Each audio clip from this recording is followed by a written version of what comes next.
Hi, Madhu. Hi Vinod, Good evening. very good evening. How are you? I'm good. How are you? Fab, can't complain. Nice weather. Indeed, Nice weather to it's go raining outside, so for a drive, for a drive and for a snack for a and a snack, drink, and yes. for a longer ride, like one of the rides that you've been to. Absolutely, Yeah, absolutely. yeah. So I think this is our ninth episode, guys, and we have Madhukar today. And Madhukar, I think you should tell us what you're gonna showcase. Well, it's not a hobby per se, because we have quite a few artists in this group. Unfortunately, I have taken a deviation from that. So nothing to showcase as good, as exciting, as artistic as some of you all are. But this is something that keeps me alive, which is my madness, you can call it as, or something that I really look forward to. The weekend I look forward only for this, which is get on your bike or your four-wheeler, just head outside, get some fresh air, be yourself, let wind do the talking, right? Yeah. So yes, that's all about journey to the unknown destination, no reservations. So we're talking about adventure on the road Indeed. trips. Absolutely, yeah, because most of the trips that I have done, which are no reservations basically, right? Yeah. No idea where exactly you're going to stay, Right. so no too much of a planning unless I'm taking my family along with. Okay. Yes, Okay. it is adventure in I, itself. I beg to differ, guys. He says it's not as creative and as exciting as other people's showcase. By the time we finish this talk, you'll understand what this man has been up to over these years, and it's very very exciting. He's one of those kind of guys who I sat in a cubicle in a corporate in an advertising firm for many years. Sat and saw everybody else's posts, people going on breakfast ride, people going for longer road trips. So Madhu and the other guys are the guys who inspired me over the years to also do it. So in fact, Madhu and me also went on a ride. We will come to that, but I'm just here to tell you that this is exciting. This is exciting because it's yes, we have GPS, we have all the help that we can need. We have Google, all of that is there, but then there's still a spirit of adventure because we really don't know what's going to happen on the road. And listening to this man, you'll understand the vast number of experience he's got on the road, the number of kilometers he's done over the years, and it's all up to Madhu now. So that brings me to my first question, Madhu. When did this madness start? ಯಾವಾಗ start ಆಯ್ತು ಇದು ಹುಚ್ಚು? Well, I think college days, it all started. It all started because it was a dream, right? I didn't have a bike, I didn't have a car, and all we could see is other people doing it. Yeah. So I was like, how lucky these people are, how I mean, it's how fun it can be. You just be yourself, go outside, meet new people. How exciting! I mean, that's how it all started. Right. And yes, I think final year. In our group, only Karthik had Karthik the bullet, Settlur. if you can recall Karthik Settlur. Yes, he Very had a bullet. beautiful looking military color bullet. Exactly. Yes, exactly. The green one. Yeah. Right. So yes, we were just thinking which bike to buy. He's like, Maga, bullet. Yeah, right? yeah. So nothing else. But I wasn't so confident because I was very thin. And I was not confident. Okay. I never ridden a bullet. But yes, that's how the madness started. How did you come to college? On bike, right? I bought the bike in the final year. Oh, okay. But till then, bus. Oh, okay. Yes, BMTC. Yes. Oh, okay. Okay, nice. Good old days. Okay, so your first bike was in the 5th year. That was a bullet? Bullet. That's correct. Okay. I hardly recall. I only recall the big bike guys were Karthik, and then Pradeep had a SD, and Sunil Kumar had a Sunil Java. also Had a Java. Yeah. Correct. So everybody else had a regular scooter or a regular bike. Yeah. So how did the journey move from there? You obviously your first job, and then Absolutely. I mean, again, was lucky enough to get into the corporate quite early during the college days itself. I think you know it. That also started with you, right? Because it was all unexpected. Just came on my way. Um, from a big bike, biking, riding, traveling, adventure sports. I think this all started 2010 onwards, Okay. because that's how that's long I had to wait Right. to Right. afford one, because I didn't have a courage to ask one of my friends to Okay. give me your bike and Yeah. let me Yeah. do stunts at your expense, Yeah, right? yeah. So that's not fair. Yeah. So yes, with God grace, in 2010 I was able to buy my first the big bike, and that's how it all started. Okay. Yeah. So what was your first long drive, Madhu, and what inspired you? I'm sure you kept going for all your breakfast rides, which is a Yeah. big trend, isn't it? Yeah. See, the breakfast rides are basically, it's just like warm up exercise that we do in a gym, right? So before long rides, you need to understand yourself, your endurance, your limits. You know your machine better, and see it in a unfortunate incidents. The fraction of a second count, right? And how exactly your mind and your physique act together, and that defines your fate, basically. True. Because otherwise most of the people meet with an accident, unfortunate accidents and eventualities, only because of the panic, right? So we don't know. Yes, anybody can ride on an open ground, empty roads, but that's not how Indian roads look like, right? So yes, breakfast rides are that, basically. You just go, understand, test your endurance, fitness level, and then you get to know your bike as well. So that's what keeps us motivated. Okay. So it's just not about sitting on a bike and accelerating. It's about fitness. It's about state of mind. It's about muscle memory, isn't it? So you're adept at riding, not just riding, but also aware of the surroundings, and if anything happens, you're ready to change on the go and do things. So absolutely. See, again, this is like any other sport, any other hobby, any other passion that anybody can have, right? We all need to do something that can keep us alive. Right. Most of the time we end up doing what other people want us to do. And of course it is because of the mutual benefit also. We want to earn, we want to make fine living and all of those things. So life don't happen every day. Life happens when we do actually what moves us, right? So I mean, this is something really moves me, and I be myself, and that's all matters. It's not about, I mean, people call it as the madness, people call it as a show off, people call it as a whatnot. But again, people who share mutual interest can understand. It's not just riding; it can be cycling also, right? It can be a four-wheeler, it can be 4x4, it can be being in your comfort in your luxury car, sit back in a shopper ribbon. That is also right. It's all matters that you do something that really moves you, and that's all matters. Yeah.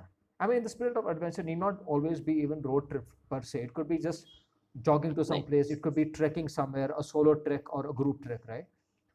And that brings me to my other question. So, are you more of a solo rider, or you like to go with a set of buddies that you have? Well, most often I have done groups, right? Solo also have done, but not too many. But yes, I really like to go with my buddies, friends, families. Yeah, it's kind of fun. So these are members of some kind of a biking club, your colleagues, your family. Who is it? It's a mix, right? So we have a membership. Every time you buy a particular brand, they have their own community, not just one particular brand. They have their brand. Own club, biking club. That's correct. And I'm part of. I was part of Riders Republic, and then I moved out of from the Riders Republic, and then we formed our own group, which is called as a mob, Monks on Bikes, basically. It's because Monks on Bikes, which is MOB in short, does not restrict you to have a particular brand. As long as you have a bike, you have passion towards riding, you can be member of this group. Okay. Whether it is a 300cc, 500cc, 1000cc, 1800cc, it doesn't matter, right? Okay. We are riding together. That's all matters, not the machine. I would like to tell people a little bit about biking here, because I don't know how many of you know, and obviously people from Pune, especially Anjali, might disagree if she knew about it.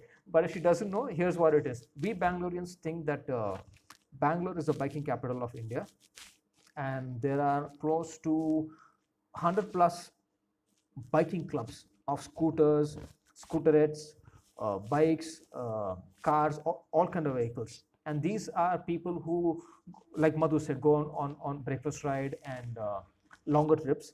And Madhu has been there from the onset of that becoming famous. There's always been clubs in Bangalore, right from the Java and the SD times back in the 70s, but it took on a different level, and Madhu's been there from the beginning of that. So what we now see is almost every town has a couple of clubs. It's kind of completely bombarded, and everybody wants to be part of some club.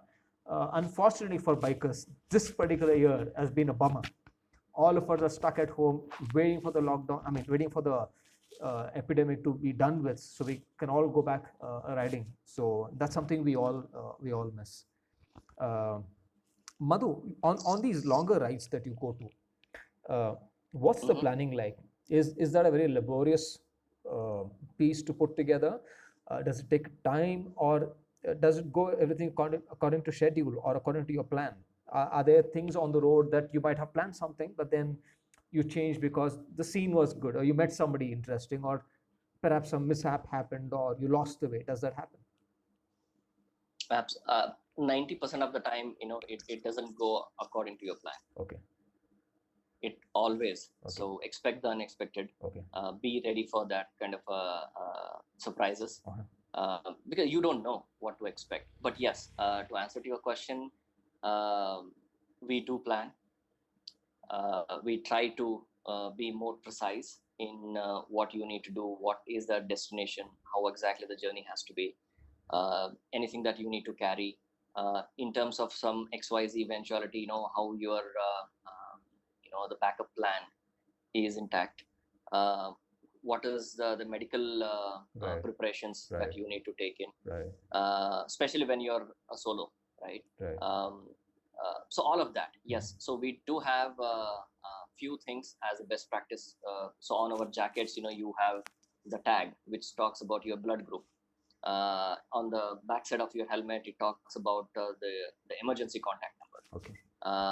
And stuff like that, right? So yes, we do plan, but that is only on the riding side. Okay. But on the stay and food, that is all unplanned. On the go, wherever we find. No, on the go, whatever you just get it, from the luxury to absolutely no food, and or rather street food. Yes. Right. And we all know how Indian roads are. Forget city. I think even the highway, it's quite dangerous. We've all had our own piece of it. But having said that, how many kilometers do you ride a day, Madhu, on these long rides? The max I have done is about 1,300 kilometers a day. Wow. That was Bangalore to Hyderabad and Hyderabad to back. So how many kilometers was that? Approximately. Yeah. Okay. In a day. So okay, so it was a day ride. Yes. Okay. So me and my brother just went on. We went from here to Hyderabad, had a biryani, and came back. Okay. When was this? This was. I'm guessing Jan, Feb last year or something. No, I think 2-3 years back. Oh, 3 years back. Yeah. Okay. Yeah. Okay. So coming to your long drives, how many long drives you've done, which are very close to your heart, which has kind of made you always remember saying, like, this is what I was meant to do always, and I've done it now? Yeah. I think the Leh Ladakh, Okay. trip that we did, that was definitely once in a lifetime. Okay. And we talk more about it. And the second one is recently I've done, which is from Bangalore to Wagah border Nice. via Rajasthan. Nice. Yeah. So those two are absolutely special. Right. One, because it was my first time to go see myself the Wagah border and all Right, that, right. the crazy madness. Yeah. You get to experience there. Yes. Yeah. Yeah. So those are the two trips are absolutely special. Okay. Okay. I don't think I have appetite to do that again. Okay. But because of the age and you also need to have. Hey, come on, we're all young. But yes, We're all young. I know we are. In fact, yes. One of my bucket list is Kashmir to Kanyakumari. And if I'm going Yeah. to do it with anybody, I think my first person that I would think of would be Madhu, because I think we both are as crazy. I know this is his showcase, but you guys need to know that I've been planning for Ladakh for so many years. For 5 years, I kept asking people, let's go to Ladakh, let's go to Ladakh. And all of my friends would say, okay, this year let's do Ladakh, and then something would happen, school time and job change, whatever. And then those people who promised would never happen. And Madhu and me kind of lost touch for a long time for whatever reasons. We were busy with our work, and then I just happened to talk to Amit one of these days, and then he told me about Madhu, and then I spoke to Madhu, and we just hit it off. We were just talking, and I almost kept the phone. I don't know what made me think of telling him, okay, I was planning Ladakh, and he's like, this is something I wanted to do, and then we just clicked like that. In the next half an hour, we had decided, and this was totally unplanned. We had decided, and especially it came out from Madhu's mouth saying, let's just ride from Bangalore to Ladakh. Here I was looking for somebody who can even probably send their bike via train, pick the bike from Chandigarh or Delhi and start riding from there. And here was a guy who was telling me, no, let's do it from Bangalore. So kudos to you if it wasn't to you and that kind of madness. And probably we need two mad people to agree to go on a massive trip like that. So Yeah. for people who don't know about it, can you tell a little bit about your Ladakh trip and how long it was and any highlights if possible? Yeah, I think I totally agree with you. I'll just stop here. Glad. Like, I'll just stop here. Sorry, Yeah. Madhu. You need to know how Sure. committed Madhu was on this. So he was planning to come on one of his imported bikes, and that bike broke down. Somebody crashed it. He was so adamant. He was so focused on making the trip happen. He bought a Jeep only for that. He bought a Jeep, got it completely refurbished to whatever was needed for the trip, and then we set off. It's all to you now. Thank you. I can totally recall those memories and in days. It was fabulous, right? So glad we did. The overall trip was about I think 20 odd days. 21 days. 21 days exactly. So there were only three of us. We wanted to ride from here. Of course, my brother also wanted, but due to his shooting commitments, he couldn't. So all of them decided to ship their bikes and fly from Bangalore to Delhi and ride from Delhi onwards. But what we did is the three idiots. We decided that yes, let's ride, and everyone was like. They wanted to say so much. They want to yell at us. They want to scold us, but they didn't know how to act on it. Even families. Yeah. But no one said don't do it. But Yeah. everyone said, okay, this is something that you want to do it, so Right. just go ahead and do it. Right. So that kind of also built on the confidence that we wanted at that time. Right. So yes, it all started a Jeep man giving cover to two brave riders in front of me, and we kind of agreed that yes, you always be in front of me, and I will be at the back. And the Jeep was carrying every possible thing that you can imagine on earth, starting from the I don't know how many kgs of dry fruits that I was carrying, and the fuel to repair tools, even the tents, everything that we can imagine that was in the Jeep. But yes, I think we rode from Bangalore to I think Delhi via Chandigarh, Manali. Chandigarh, Manali. But again, our first pit stop was from Bangalore to was it Belgaum? I think Belgaum. Yeah, because we wanted to ride non-stop. We wanted to ride non-stop to Pune, but unfortunately, that couldn't happen. But yes, so that's how we started. Okay. So what are your highlights? I mean, that's one of the toughest roads to go. I mean, that's the highest road in the world, motorable road back then. There's another one that's opened up now, but then I don't know if that'll be done. But we did it. I mean, there's no oxygen, 18,000 feet. That was crazy. What did you feel when you finally went there? When you reached there, did you feel at any point did you feel that I don't think I'm going to make it? Yeah, at many point of time, yes, that's what our body told us. But beforehand, we were like absolutely in our teens, as if we behaved that way. Yeah. But yeah, we were also glad that we took that oxygen cylinder, small, the tins with us. That helped a lot. Because it's oxygen levels are absolutely low. We heard people saying that, but that was the first time we experienced it. Right.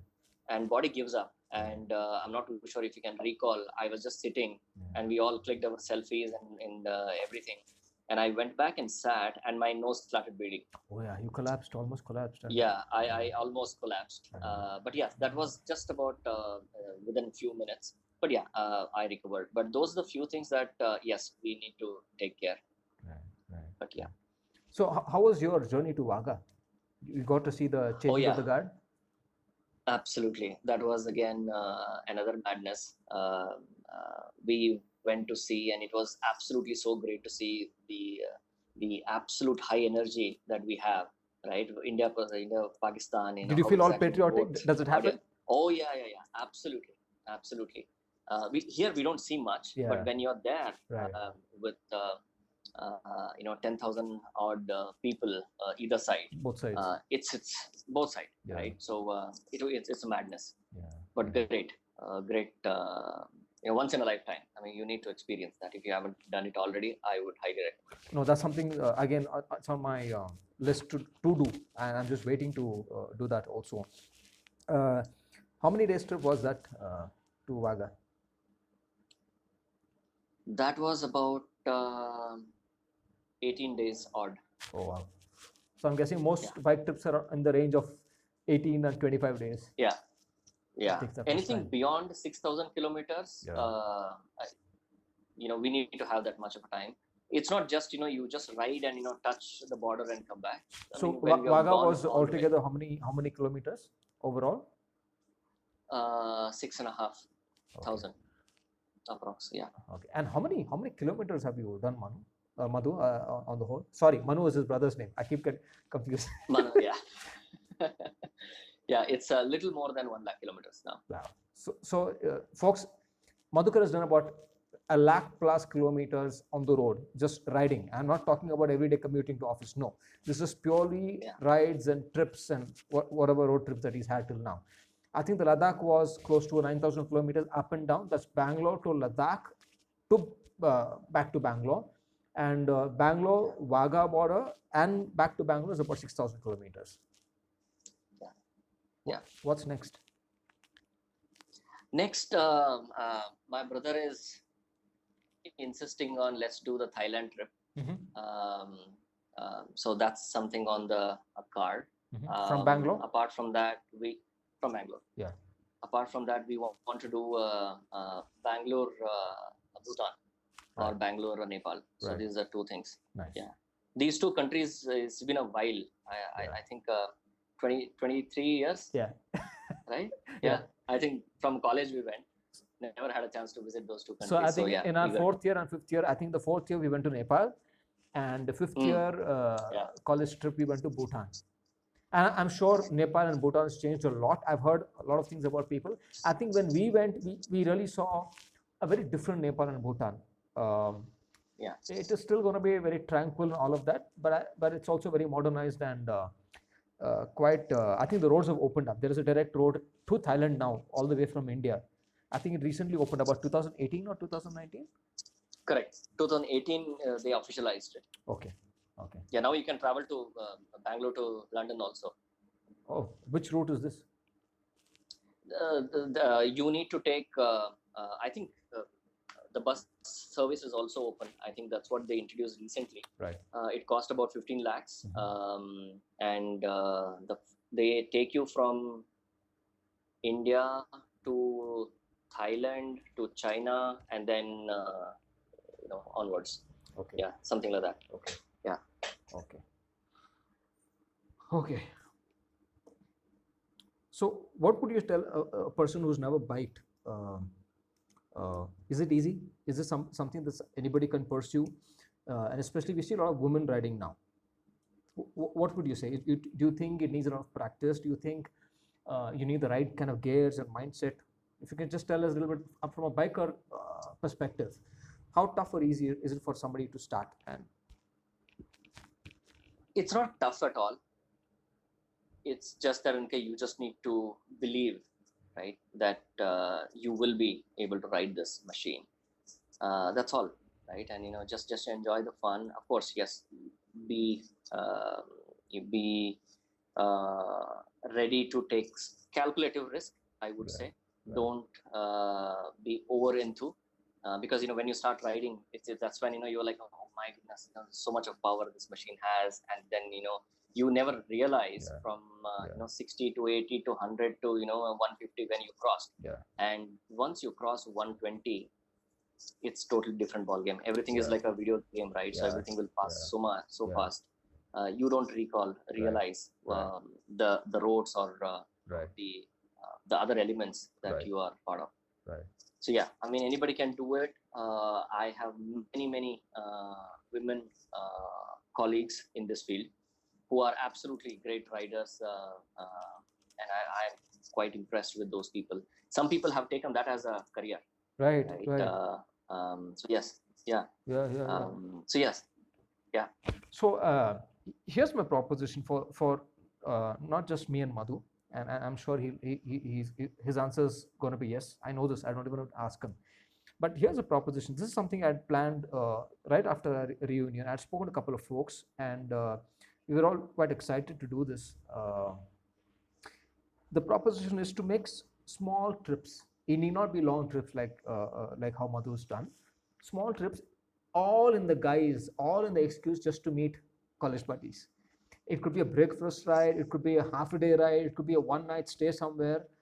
One night stay. I never said one night stand. So there's a difference. All the guys are getting excited. So we were planning this, and then again 2020 COVID happened, and then that plan was put aside. So whenever this pandemic is done with, probably in 2021 and further, whoever can come in, whatever bike and whatever car, you need not be on a bike. It could be a four-wheeler or whatever you want to. Let's jump in, let's pull together, let's start making small road trips. What do you say, Madhu? Absolutely, game for it, anytime. Great. It was awesome talking. And just like with Gaurish and Anjali and Sushma and Hemant, I think all of these subjects are so vast. It is very unfortunate that we have to finish the segment in half an hour. It's half an hour now. It's 29 minutes now. And it feels very short. It feels very short. We hardly have covered anything about any of the trips. You've just given a little bit of highlights about preparing for the trip, what you need to do on the road, your mindset, your fitness, and your experiences. So I wish you guys reach out to Madhu. He's got lots and lots of stories to tell about all of his trips that he's had. It's just not going on a bike or on a car from point A to point B. There's a lot of stories that happen in between those 2 points. The kind of people you meet, the kind of food you eat. You see India in a very, very different light. And thanks to Madhu, you made one of my dreams come true of going to Ladakh. And here's to more.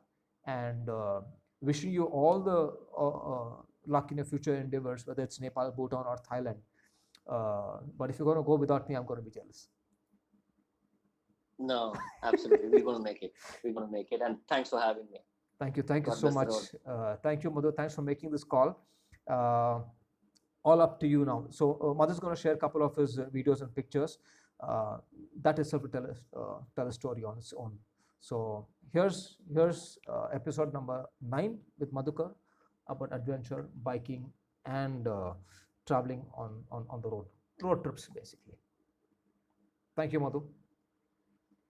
Thanks for Thank you. joining today. Cheers. Bye. Bye.